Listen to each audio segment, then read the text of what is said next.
Well, new at 10, the efforts to preserve some of Rock County's most important historical artifacts are picking up, and now they're going to be able to have a chance for everyone to share these stories. Adam Duxter explains why these former famous ties are tied to their former employers. What was once the heartbeat of the city is now a blank slate awaiting redevelopment.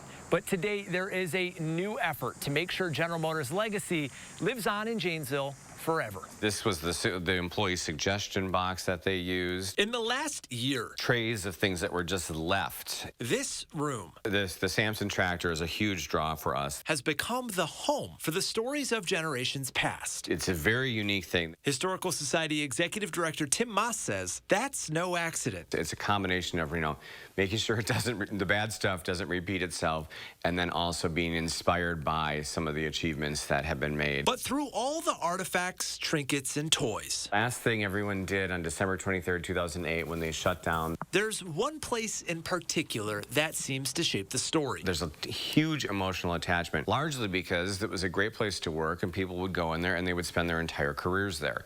So this really becomes part of the fabric of their life. Since the General Motors plant closed, there's been multiple efforts to capture its history. But for one reason or another, they've all fallen short. But now Moss and a group of others, They said, you know what, you guys should really have this. are setting out to capture every story. Some people you talk to, and they're still talking about their father worked there at this time. Along with every physical item they can get their hands on. From not only GM, but Parker Penn, ABC Supply, and everywhere else that makes Rock County historic in a program called Rock County Legacies. When it's done, he hopes this room can expand into potentially a much larger space, a space that can be enjoyed for generations to come. People love to talk about their history. They love to share that. And it's such an honor to be able to try and help keep that in the books and searchable and discoverable in the future. In Janesville, Adam Duxter, News 3 Now.